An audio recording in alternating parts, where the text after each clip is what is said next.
Okay, welcome everyone. Thank you for joining today our webinar on advanced materials combinatorics. This is another webinar from ATLANT 3D on DALP technology, and today we have we are hosting a few partners who are working with us on some applications that I will be introducing in a few moments. Let me start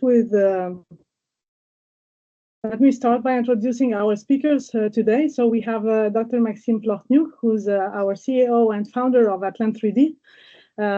Welcome, Maksym. Hello. Maksym comes with a deep expertise in semiconductor processing, nanomaterials fabrication.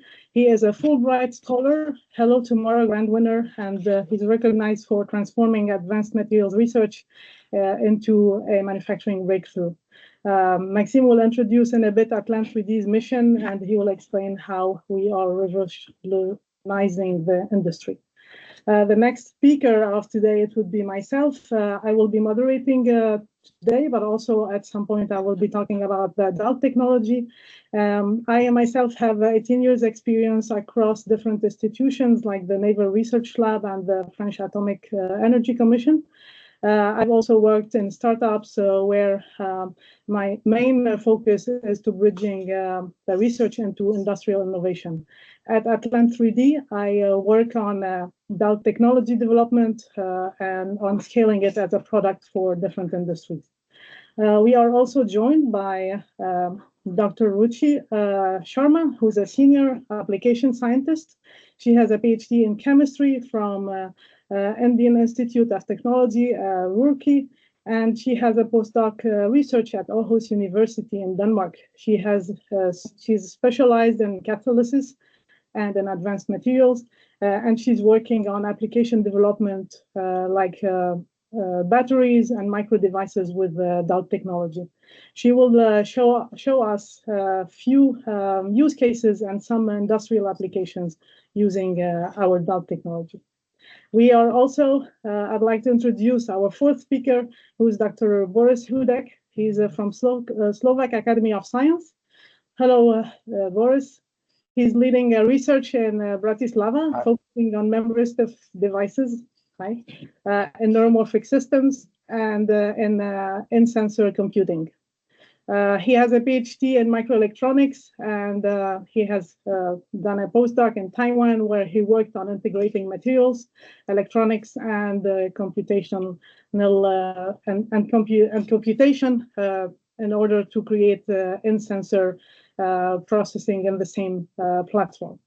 The fourth speaker for today is Dr. Renaud Leturcq. Hello, Renaud. Hello. Hello. He's from Luxembourg Institute of Science and Technology List. He has 20 years experience in semiconductor materials and sensing technologies and different electronic materials.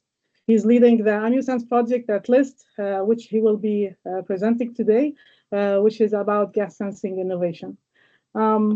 The agenda for today is as follows. So we will start with Maksym, who will be introducing ATLANT 3D. Then we will go through the different technology applications and two specific applications with our partners. Then we will go back to future applications or our technology roadmap, and we will finish with the questions and answers, and then ecosystem and our strategy for introducing our technology in multiple industries. From there, I'm going to give the floor for Dr. Maksym. Yeah, thank you, Mira. Thank you all guests for coming. It's a great pleasure to have you all. Boris and Renaud, and of course our visitors. So let me just take a second. So ATLANT 3D, we are a startup company based in Denmark. We already operating today on a global level, and with simple words to explain what we do, I like to say that we printing microchips out of the thin air, and we developing advanced materials. So the company itself was founded almost 7 years ago by me and two co-founders, Julian Bachmann, professor in Germany, and Ivan Kundrata from Slovak Academy of Sciences. And three of us, we brought key expertise in microfabrication, in hardware development, and in chemistry. And in six slightly more years, we developed the technology to the level where we are now. So in Copenhagen, we are now 40 people with expertise in atomic light, deposition, material science, different application domains, and equipment development, software development. We focus in terms of applications on material discovery and applications of advanced materials for sensors, MEMS, catalysis, energy applications, including solar cells and batteries, photonics, and as well advanced packaging. So the technology that we develop, it's a patented proprietary technology granted now in many countries, the key countries across the globe. And our mission, we want to redefine the future with localized sustainable manufacturing using atomic light advanced processing technology, which is DALP technology, and also enable next generation materials and devices on Earth and beyond. Beyond, it's a second separate topic, which I will not touch today, however, to trigger your curiosity. So just to highlight about the company, I see the double slide. Do you see the sign? Can you try again? It's okay. Just a second, we have some technical. Just a second.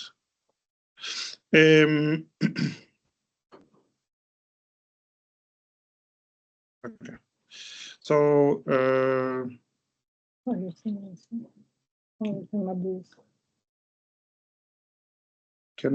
yes. You can share. Yes.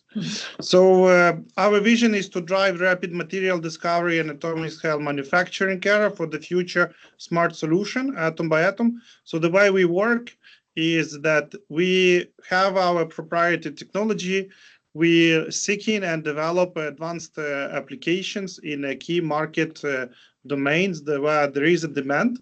We develop equipment that can support the development of such applications, and we scale this through ecosystem model. And we're looking for the global scale with you, of course, whoever wants to work with us, and as well even bring this technology to space.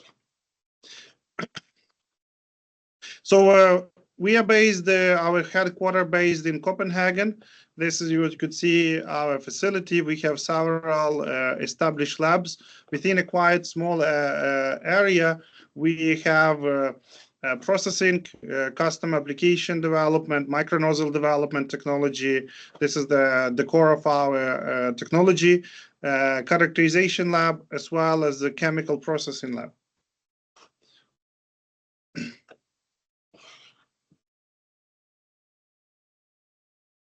There's just we have one issue. Let me share again. Shall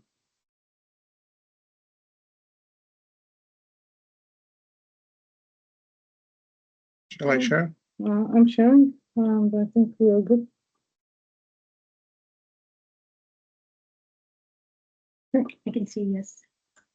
So on this point, I just want to, what we offer today, it's a high throughput processing with our own technology, with standard ALD, selective laser etching, pre-cleaning, surface treatment, and annealing as well. We use standard technologies like lithography, etching, characterization one with our partners like DTU, from Friedrich Alexander University in Germany, Lund University, and so on.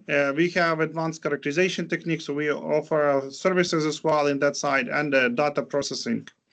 So we love to partner with academic and industrial partners in order to support the industry penetration. So at this point, I would like to ask you one question, and there would be the list of answers coming up. What percentage of, I cannot see what percentage of today global innovation challenges are actually material challenges? Please select one of the options and submit your answer.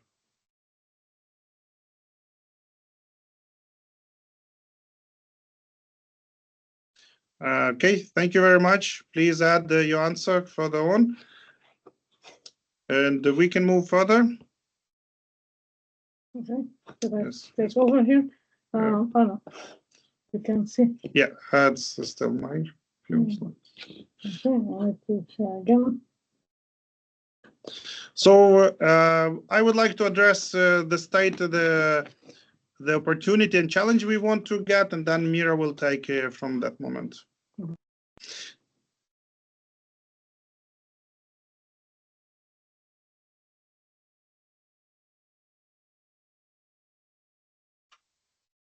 Oh, yes. No. Okay, sorry, we have another small delay.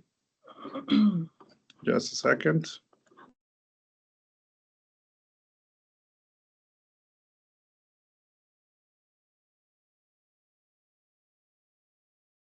So one, I believe it's not a surprise for you, but advanced materials, it's a key for evolution of human civilization. So we know different eras were called by the materials that they enable, like Stone Age, Iron Age, Bronze Age. We now in some way live in Silicon Age. And new materials, it's a key for technology and human civilization evolution. So the materials now they come from a challenging drive the demand, and also the opportunity to enable new solutions. So there are key areas where advanced material creates significant impact. This is electronics, energy, biomedical, automotive, aerospace, defense, and not only. And this is huge market. I think I don't need to explain this. And this actually comes with a huge opportunity as well. Changing. It's not working. Sure. Maybe I can share. So out of, there is another questionnaire that I would like to bring. Out of 100 material ideas, how many actually make it past early testing in the lab? So please select one of the options and submit your answer.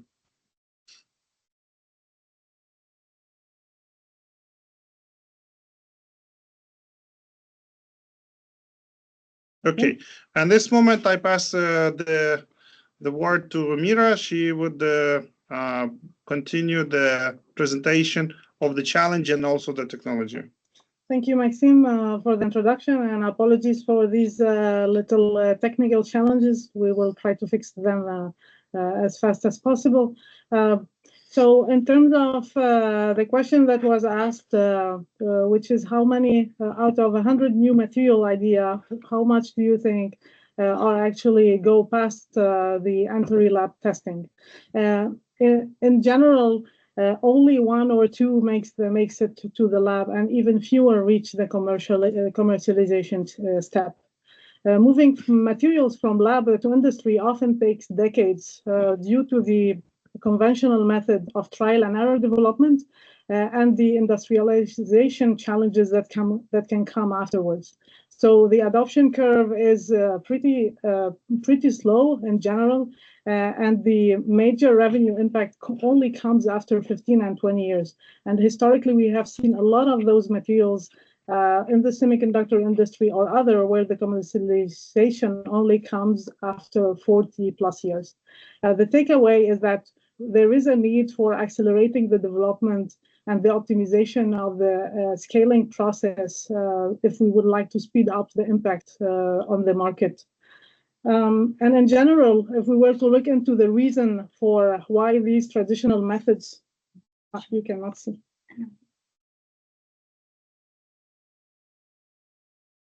Okay, you can share. Yeah, maybe I can share it. All right, I'm moving the slides, but seems like you cannot see from your side. No, I can see. Oh. Yes, I can see it. Is you or me? Oh.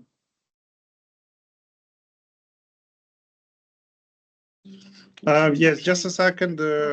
We this. I'll share. Mhm. I will be sharing just a second.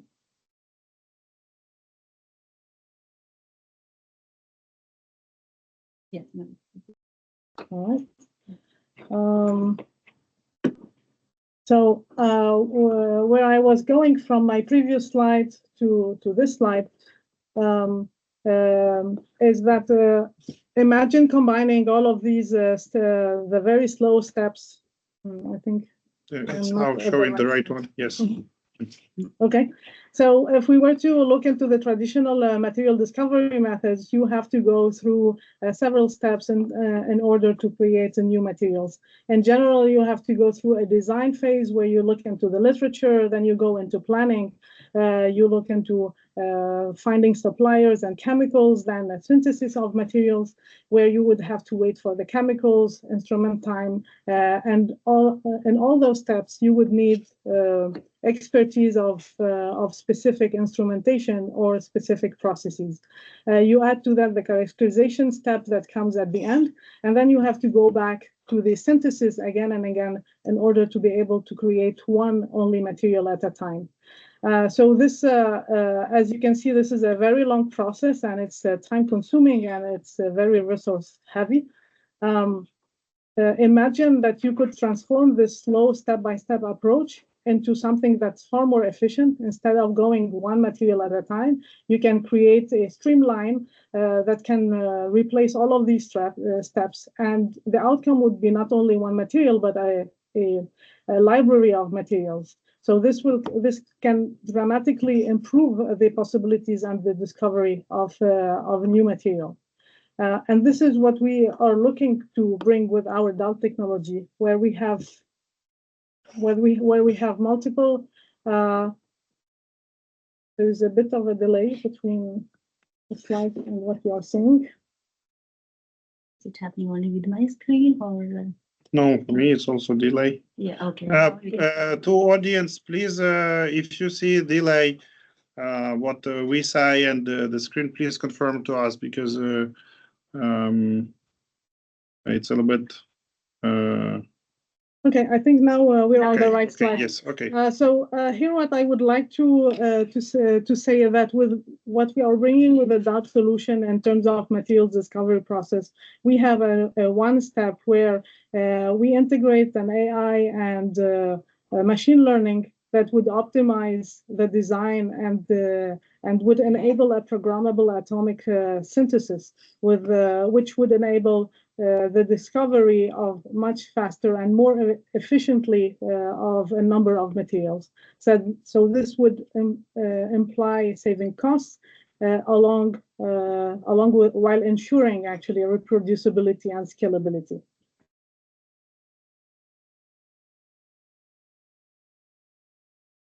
The impact on the industry can be pretty high.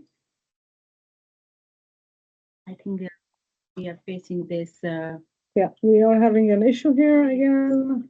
Sharing the slide. So can you please share? Yeah, I'll share this then.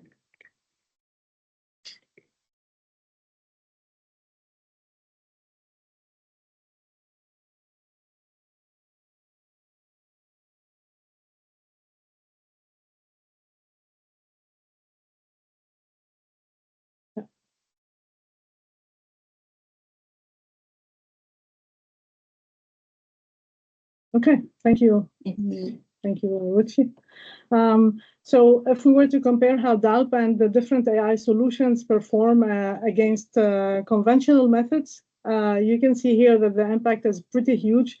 If you were to go from conventional methods to robotics and AI combination, you can go from few months or from few years, depending on the number of data points or idea and the pilots that you are looking into making into the market. That would go from years to few months. And the idea that with DALP, you can go into much faster iterations. So the number of time that is used for producing your data point would be right now overnight or within a few hours. And this would have also impact, of course, on the cost, as we have said, and on the integration into the market. I will.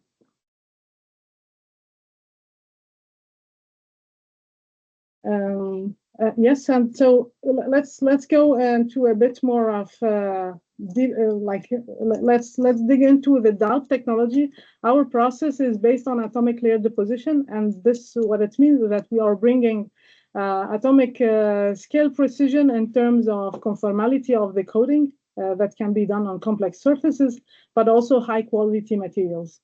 So the core of our technology are those micro nozzles that are the smallest chemical reactors that can print or can process at the atomic scale. So these nozzles are interchangeable, and I will show you in few slides the options that are already available, and it would enable not only the deposition process but also etching or doping processes, which enables versatility in terms of material processing. I will show you a video right now where we are demonstrating the technology. You can see the head that would contain our DALP technology.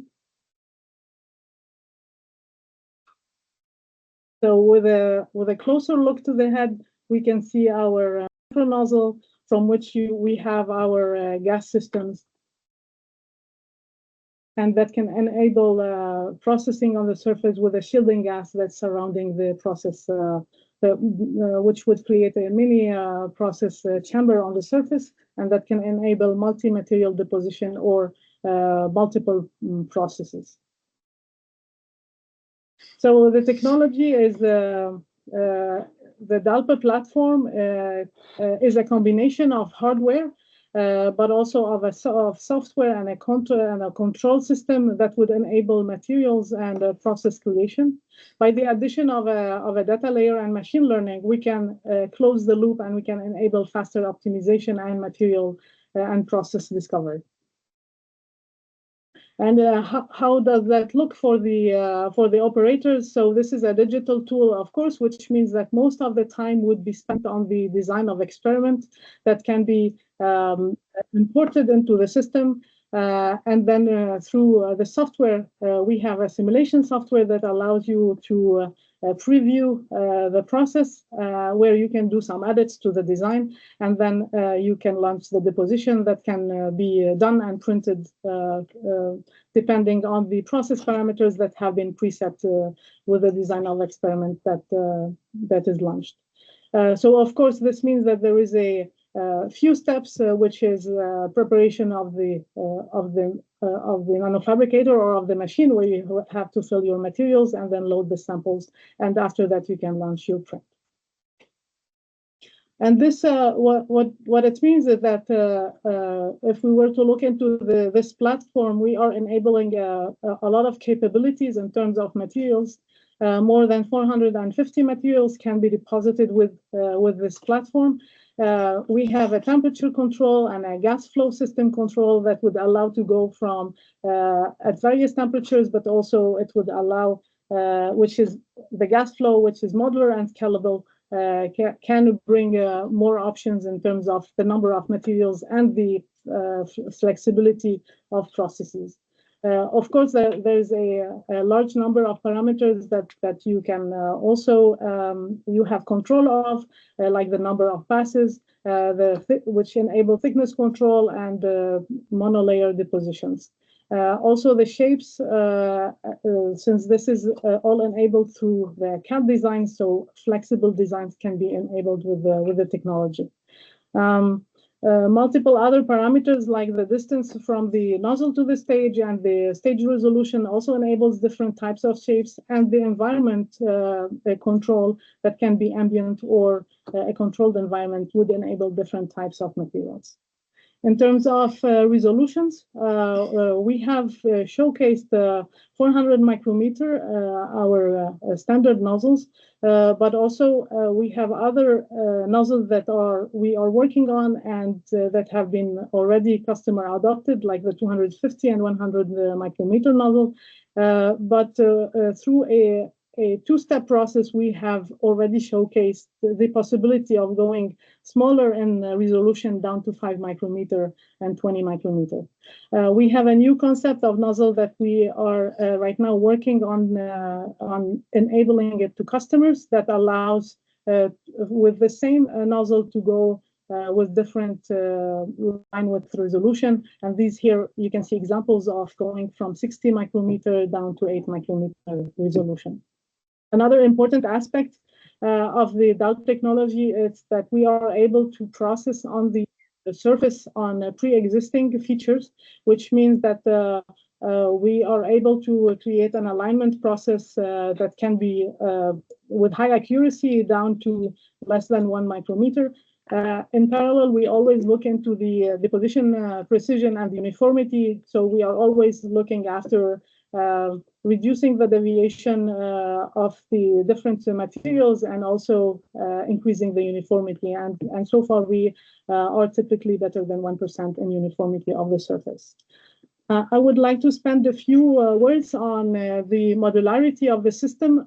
So we have a versatile gas system that will allow to, by upgrading the design, you can enable different processes and different material needs.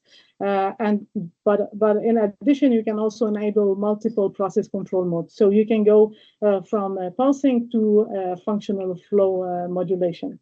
And what this means is that we can either operate with temporal or spatial control or combining them. And this combination can bring a lot of flexibilities on the stoichiometries and the shapes that we can enable. You can think about zone and also gradients of stoichiometries. Few words on the processes modes that we can enable as well.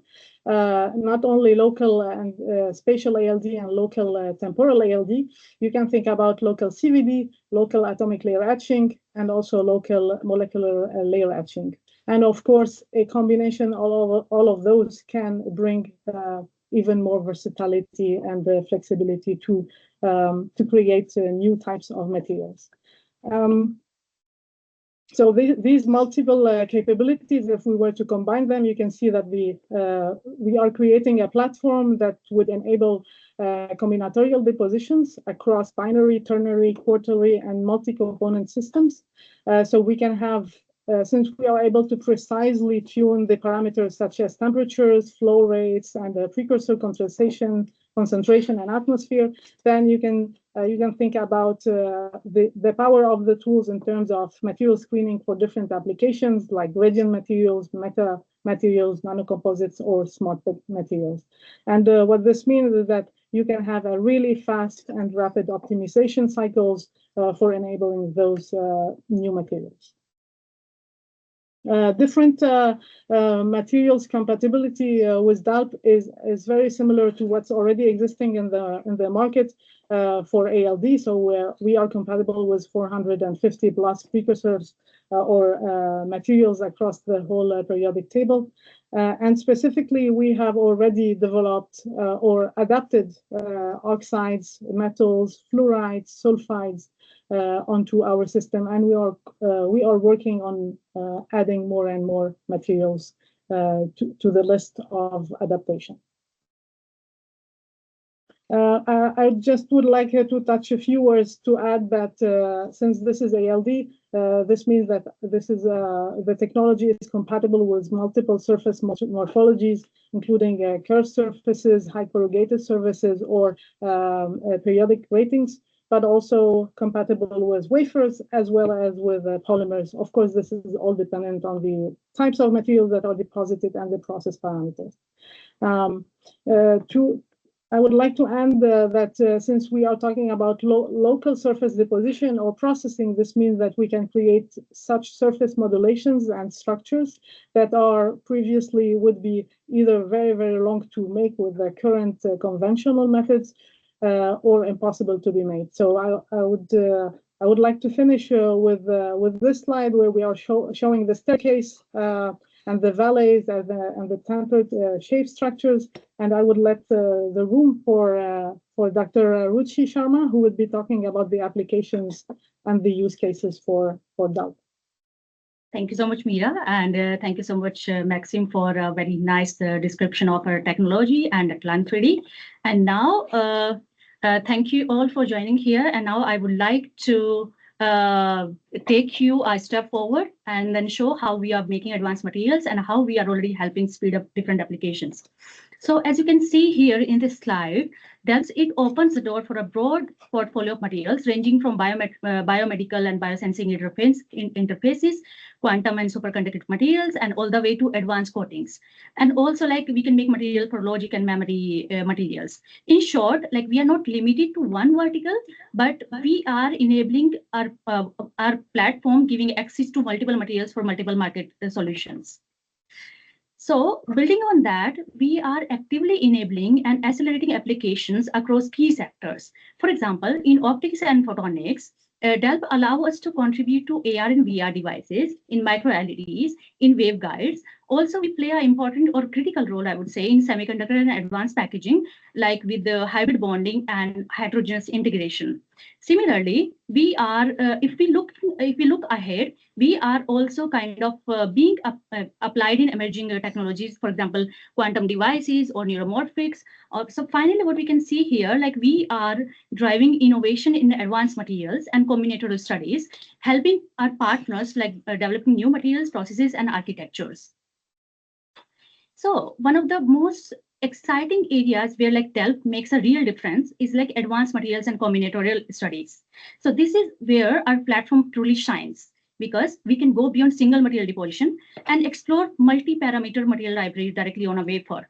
So this we have already demonstrated here. If you see here on the right side, we have made deposition by varying thickness, geometry, and different materials all on the single wafer in a single run.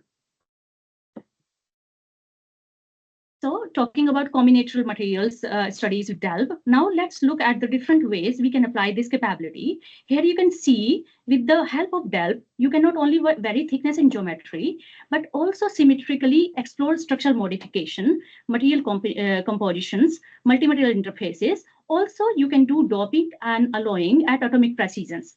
So what is the takeaway here?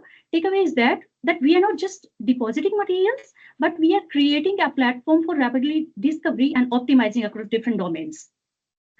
So here is an example how DALP create high throughput material libraries. On the left, here you can see the design of a combinatorial library, which is designed by our software designer.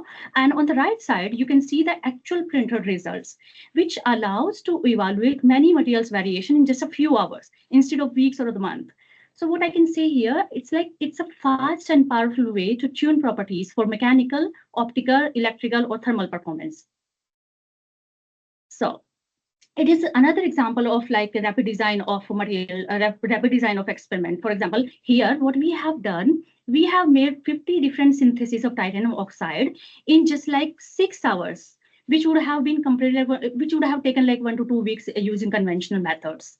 So it like, for example, if you people are working in like optical coating or catalysis or in another domain, and you want to screen like the best active material among like library of material, so you can just like do in a like one go. So you don't need like multiple processes or multiple steps to do that. So so this is one of the interesting example, because as we are working with the concept of ALD, as like explained by Mira, which is like, as we know, like ALD it is conformal, and it is a good example of conformality. So we can deposit materials on complex 3D substrate, as you can see in the right side. This is like at the A image, we have deposited platinum on the aluminum oxide macropores. And on the B image, what we have done, we have like varied the thickness of platinum on like silicon surface. In the third image, we have done coating with the platinum carbon nanograsses on silicon trenches. And in the fourth image, we have done a perpendicular lines of titanium oxide deposition on silicon trenches. So the takeaway is there is no need of lithography or etching test to coat 3D substrate. You can just do with a single technique. Another interesting example here is like we are not only doing multiple materials but by varying thickness, but also we can do gradient structures with multiple rasterings.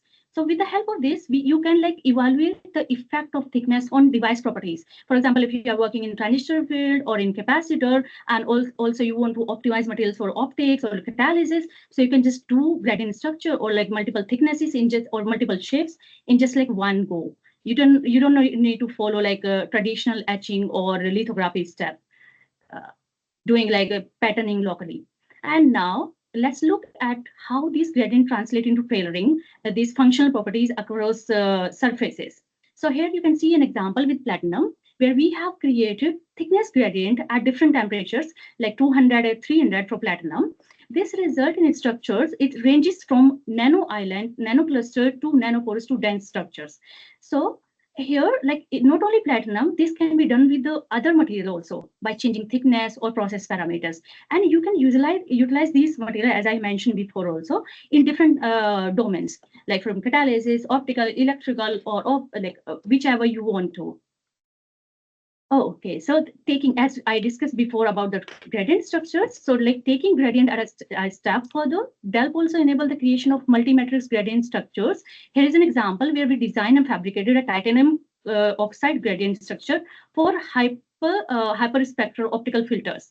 So starting from concept to design and simulation to the actual deposited results, you can see how precisely we can control selective area, also the thickness and the material choice. So this flexibility opens the door to advanced optical devices like Bragg mirrors or hyperspectral filters.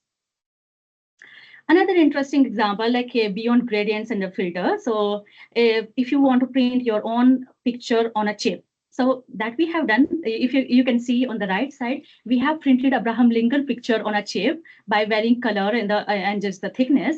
So like what is the takeaway here is like if you want to do the same thing with a traditional method, it involves multiple rounds of fabrication. Also, you need to use multiple nanostructure techniques, which kind of enhance the cost. So like if you want to minimize the cost, you can just use this technique and print your own photo on your like any chip or anywhere, wherever you want.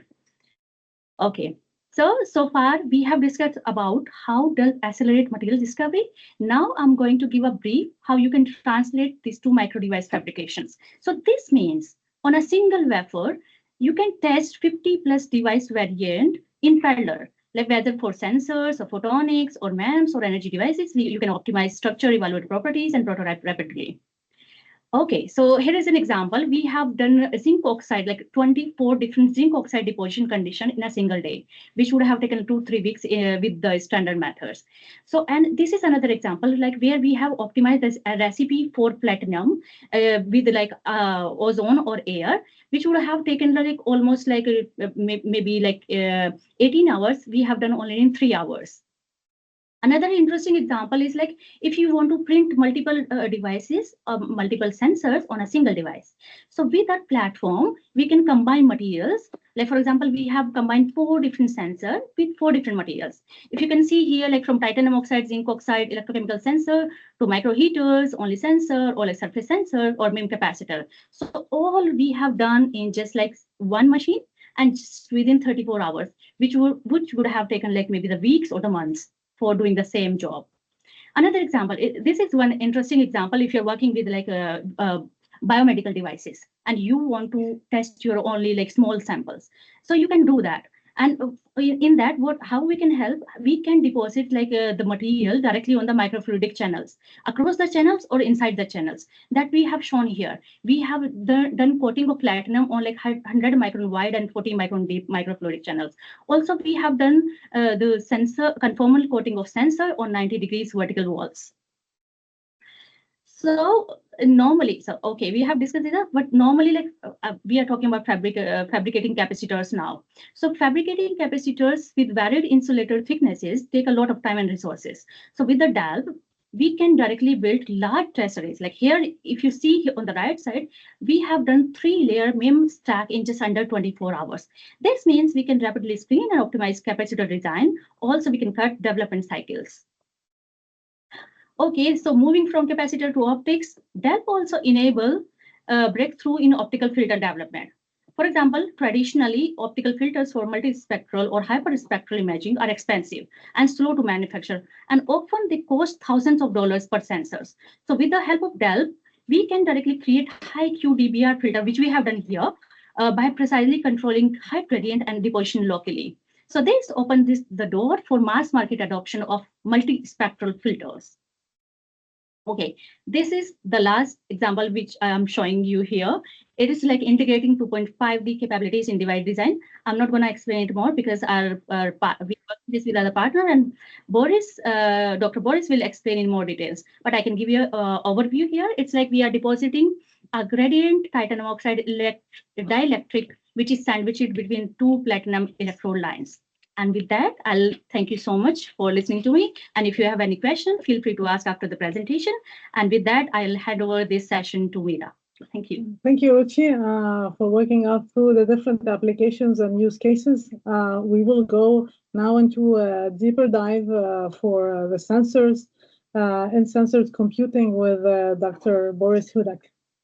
Boris, please feel free to share your presentation.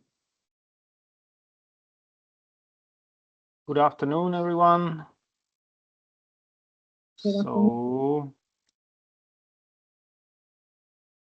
Okay. I hope you can see my slide. Yes, we can. Okay. So I term this presentation bottom-up approach towards bottom-up approach towards in-sensor computing using DALP. And I will briefly talk about the introduction of in-sensor computing concept. What does bottom-up approach mean? And how we utilize this for gas sensors for hydrogen using DALP. So, as you all know, today is a big hype around AI, and especially it's very promising to create these neural networks, which is the basis of AI in hardware, because like most of the current stuff is in software, which is very energy hungry. And the basic concept in hardware neural network is these several layers of interconnected neurons with these connections, which we call synaptic connections, which have synaptic weights. And basically these people realize pretty early that you can realize each such interconnection layer as a crossbar array where the inputs are different voltages, and each cross point is basically a resistor, ideally programmable, that means memristor. And on the output, you basically, according to Ohm's law, you have currents. So this is a promising concept. People are working on this for the last decade.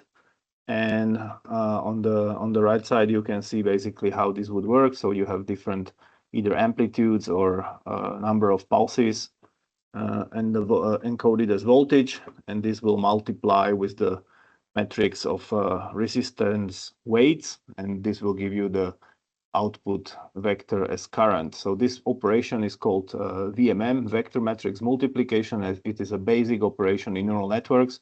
It takes a long time in software, and in hardware, this can be executed fully in parallel immediately. So from what we call, or what I was talking about, some people also call it in-memory computing. And from here, it's just a small step towards in-sensor computing. Yeah, in-sensor computing means basically that each synaptic weight, each cross point is not a programmable memristor, but it's a sensor. In this case, basically your weight matrix in the neural network is composed of these different weights of which each of them is a sensitivity function. So basically, and this whole array will create a sensitivity matrix. So you have some input voltages, you multiply this with your sensitivity matrix, and you get output currents, just like in the previous case. Now, for this to be interesting, you need each of these sensors and their sensitivity function to be different. So you can encode some sort of weight matrix into your array. Yeah? If you have a bunch of sensors which each of them is the same, then that's not that you don't gain much.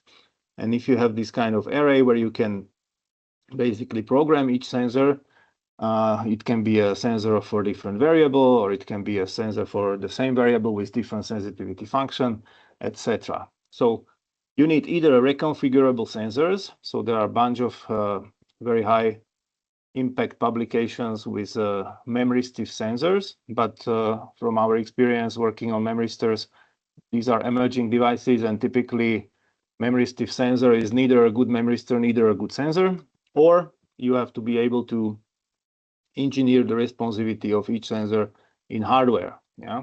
So this is just one slide how it works. So if you have a variable, let's call it S, being it a temperature, gas concentration, or whatever you are sensing, for certain amount of this variable, let's say this is a room temperature, so the first output will give you a dominant current. And as you increase your, let's say, temperature, then your weight matrix will change according to your desired encoded algorithm, and your different output will be the dominant one. Yeah, so this is very simple computing inside the sensoring chip, basically in sensor computing.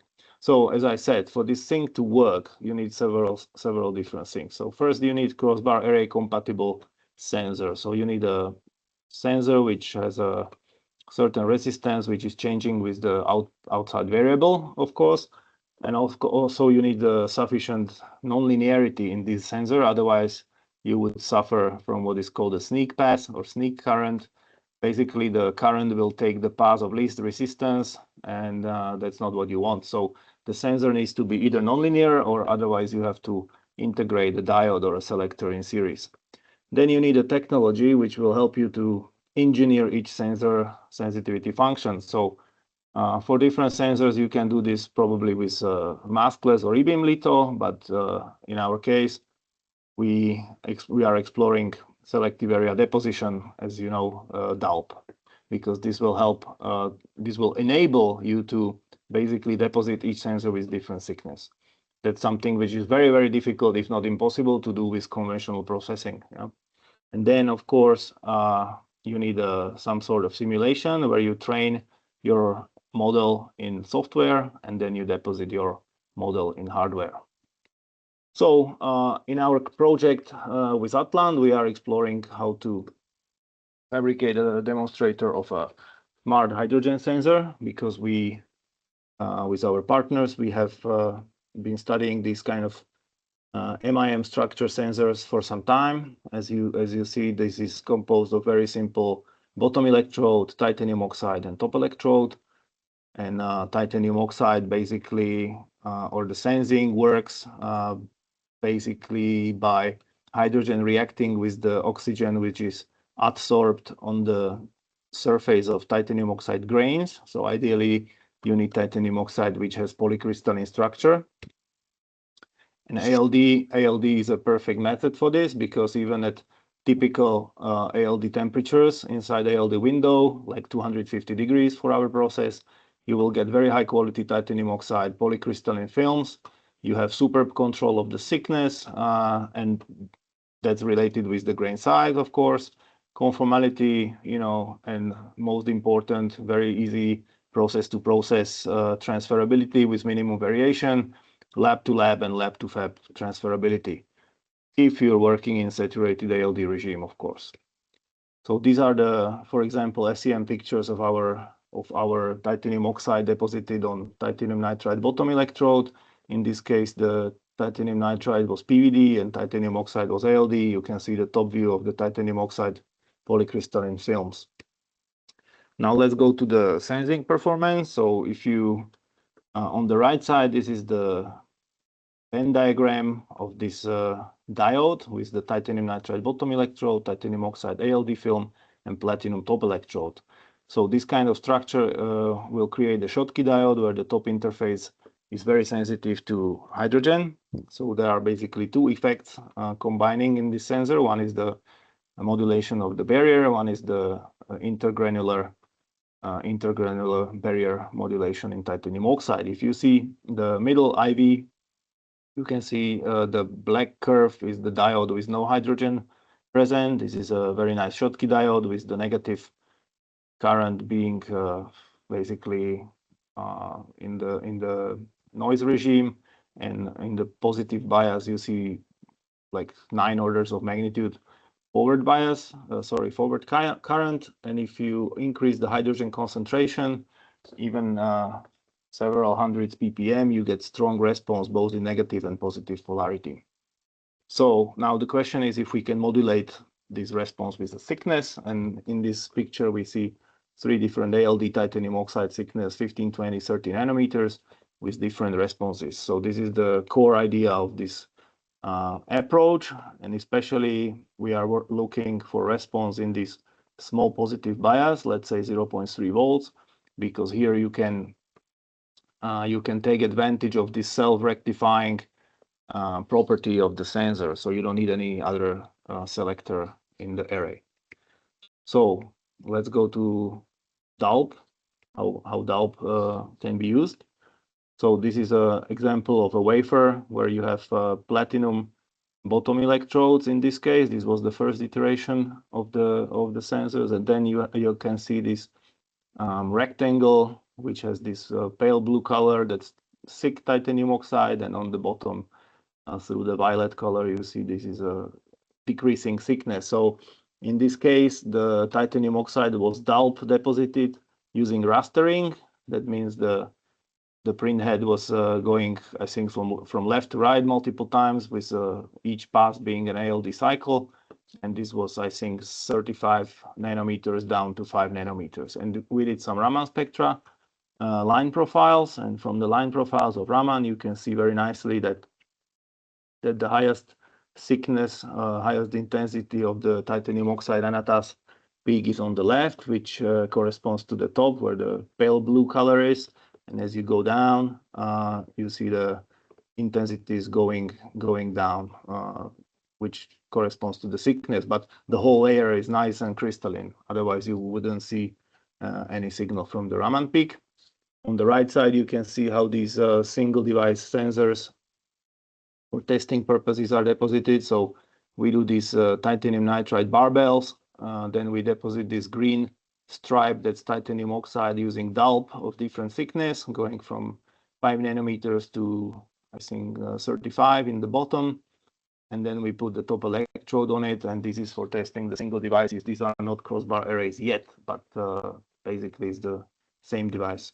So here you can see on the left side, this is again IV curves of the DALP sensors. So you can see the response for 0 ppm, and as you increase the hydrogen concentration, then the current scales up very fast, orders of magnitude, and this response scales with the thickness of the titanium oxide. On the right side, you can see what is called dynamic response. So this is basically measured in time for different hydrogen concentrations. So on the first hydrogen pump is I think 300 ppm.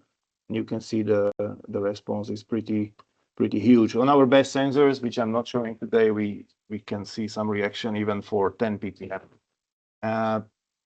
This is 2 things to say. This is not the best sensor ever, but it's pretty sensitive. These are all the room temperature data, which is also pretty interesting because all the commercial sensors, they work at high temperatures. And for in-sensor computing, you don't need the highest sensitivity sensors. What you need is the method to engineer the algorithm inside the array. And then you can not only take advantage of different sensors responding in a different speed, and then you can calculate basically the real concentration even from the start of the change. So you don't need to saturate the sensor. That's the power of the computation. So this whole study is covered by this project called ATOSENS, funded under Emeranet, where we are 4 partners. So we are the leading coordinator responsible for the fabrication of all the clean room stuff, like the titanium nitride bottom electrodes and also the characterization electrically. And ATLANT is responsible for the DALP deposition, of course. We have NYCU from Taiwan on board, who are experts in the neural network simulation.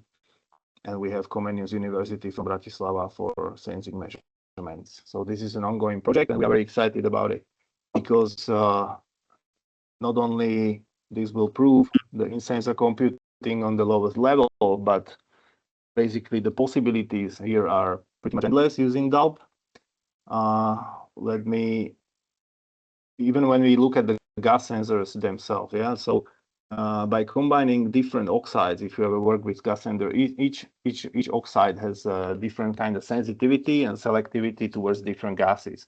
So by combining in the same array using different sensors using different oxides, then you can actually, calculate different sensitivities, different responsivity to different gases, things like that. And this is pretty much impossible to do with current conventional fabrication unless you do many iterations with many masks and deposition etching cycles. But with DALP, you can do this basically in one go. So I think this is pretty interesting. And also, besides gas sensors, once we fundamentalize this concept, then we can work with any other sensor. Yeah, so we already have some experiments with temperature, humidity, and UV light sensors.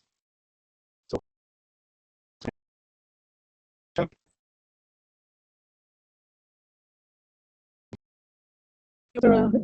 we will now go to Dr. Renaud Leturcq, who will be talking about another project, which is the AMUSENS project. Just probably will make a short. It looks like we slightly would be delayed, given the time for Dr. Leturcq to present and also for questions. So we would like to ask you if you could stay for extra 5-10 minutes over time.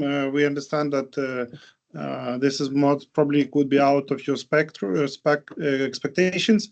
But we would give you a chance to discuss it, and we are happy to be available for you.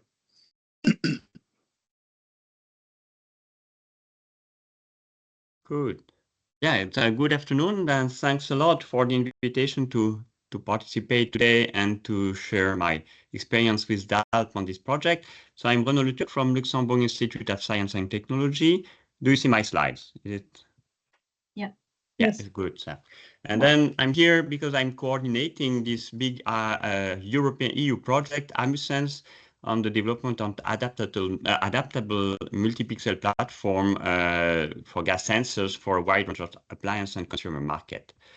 Indeed, the main focus of the project is targeting miniaturized gas sensor, which we know, gas sensors can be used in many domains, from indoor to outdoor air quality, pollution controls, leak testing, process control, also on healthcare for non-invasive healthcare for breath analysis.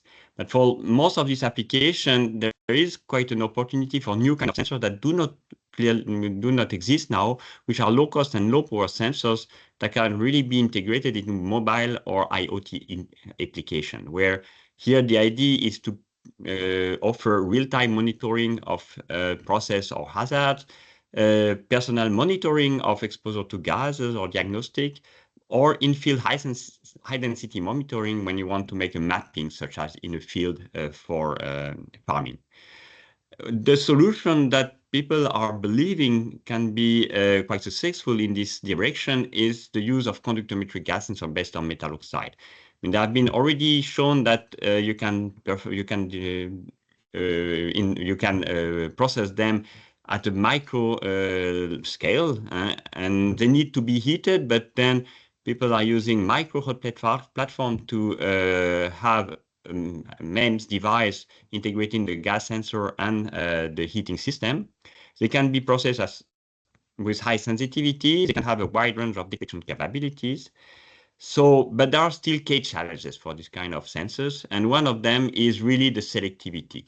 Metal oxide materials are quite broad range detector gas sensors, and you want to enhance their selectivity to be able to really target specific gases.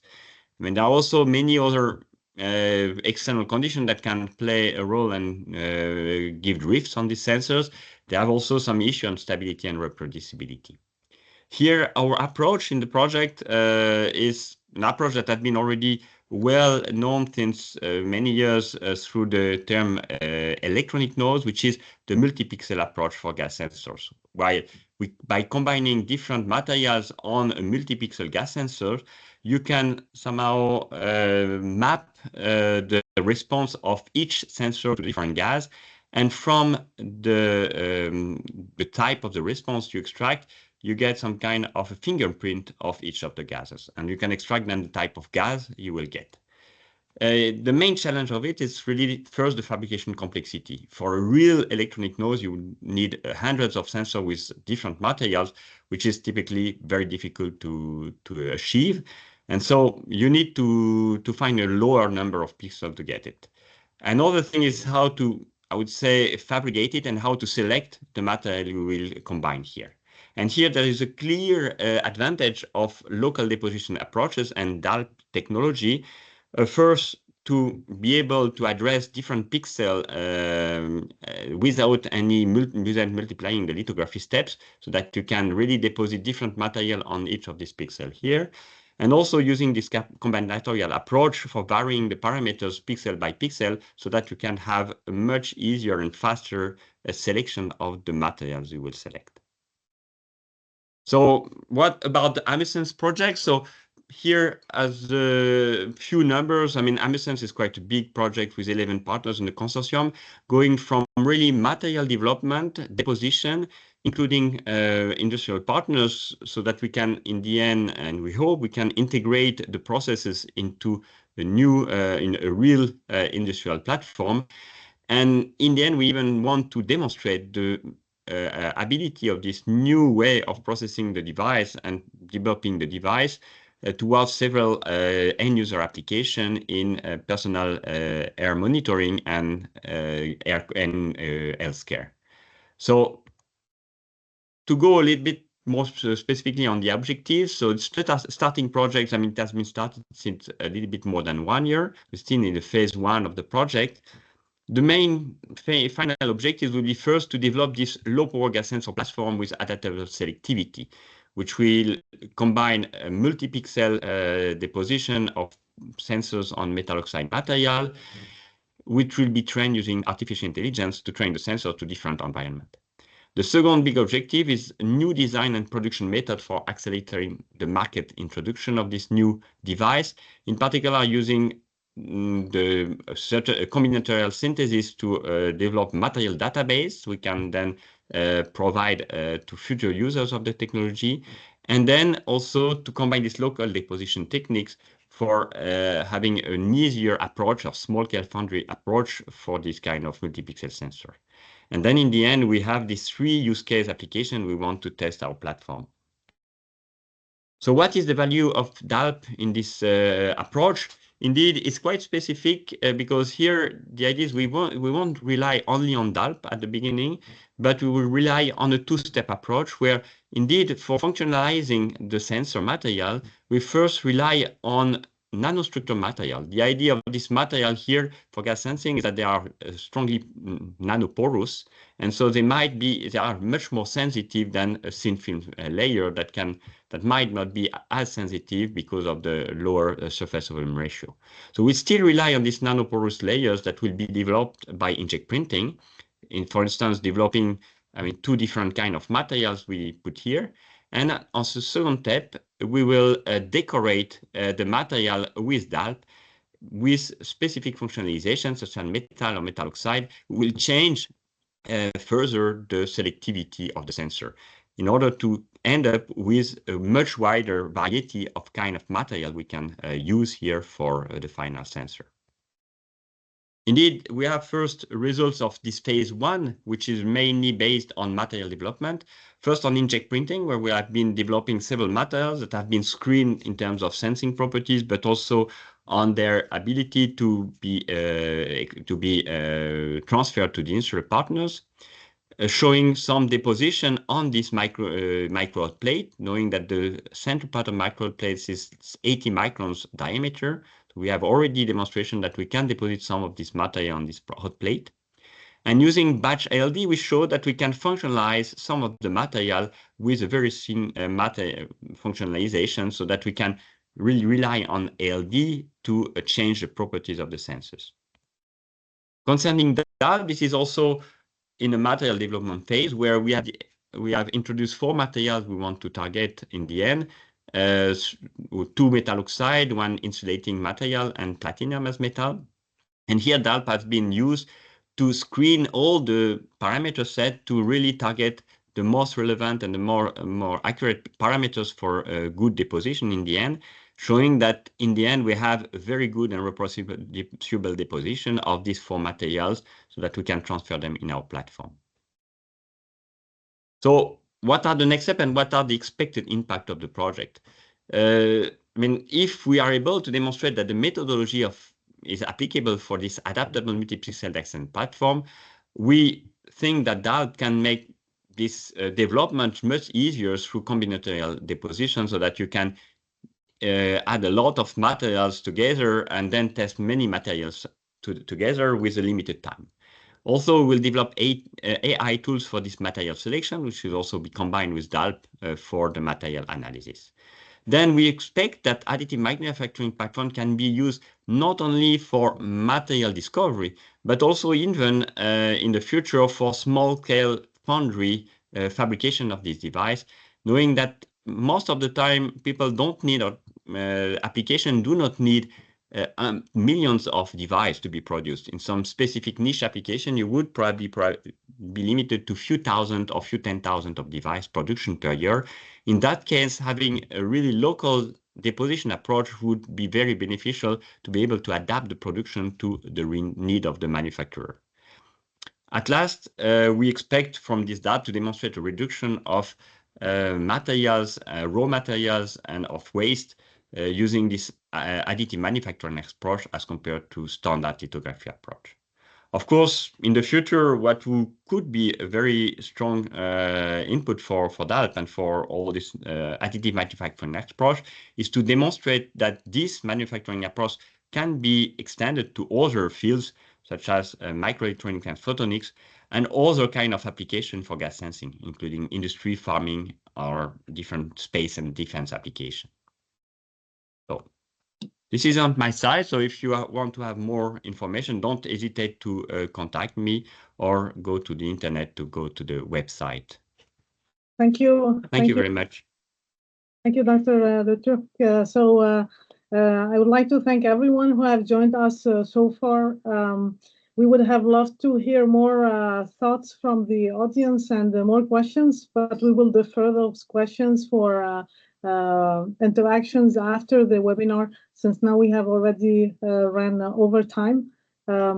Maybe Maksym, you would like to say a few words to end the webinar? Yes, so thank you very much to all the participants and the presenters. It's a pleasure to see your enthusiasm in our technology bringing the value for material discovery and also for specific applications like sensing and neuromorphics. We are very happy to collaborate with you. I would cut my part of the program in the end. So considering that we had some technical challenges at the beginning, we are out of the time. So I would rather give space for our attendees to raise the questions. Please address your questions here in the chat, either chat or Q&A part, and we will try to address. If you want to ask specific person with the question, one of our guests, please raise the question. So there were a question from Azin. Does a DALP facility require clean room, or it can be installed in any laboratory? I submitted answer. It's doesn't require clean room. However, we make our technology compatible with the clean room. So you have a choice either in one place or another to install. There's another question in DALP deposition. How sharp is the transition between deposited and non-deposited regions? Specifically, what lateral resolution transition width has been demonstrated in practice? Because I believe there is a role of precursor diffusion and purge dynamic. we have a quite good controller of the process, and we have this is defined by the nozzle and the distance. Probably Mira can address this question in more details if you wish, Mira. Yeah, I can say that this is all dependent on the concept nozzle that we are using. We have ways for reducing this gradient boundary or edge. So I think more specific explanation can be given depending on the specific line width that you are looking for. I would say to make it short, we have multiple concepts of nozzles, and this allows us to have versatility in terms of the outcome on that side. Yeah, there is another question from a guest. Is it possible to deposit complex oxides in monocrystalline form, for example, strontium titanate on silicon? Mira, do you want to? Shall yes, I can answer the question. So yes, we as you have seen, we have multiple solutions in terms of the gas system that can allow deposition of complex oxides. Now, since you have control over the process conditions, we have seen that we go from amorphous to crystalline form. Specifically for a specific oxide, I would say if it's reachable with ALD, then it's reachable with our technology. We would be happy to talk further and give specific answers for the specific application. Also, there was a question earlier, which is about paraphoric liquids and the deposition in inert chamber. So the question was, can we use liquid inputs? The answer, as Maksym has said, it's dependent on what the material you would like to deposit. Again, specific answers would be given with more details if we have more information about the target application. With that, I think we have reached the end of our webinar. I would like to thank everybody who have stayed with us until the end, and we will give you we will see you in another webinar where we can talk about DALP technology and also the different other potential applications. Thank you all for joining, and see you next time. Thank you. Bye. Thank you. Bye.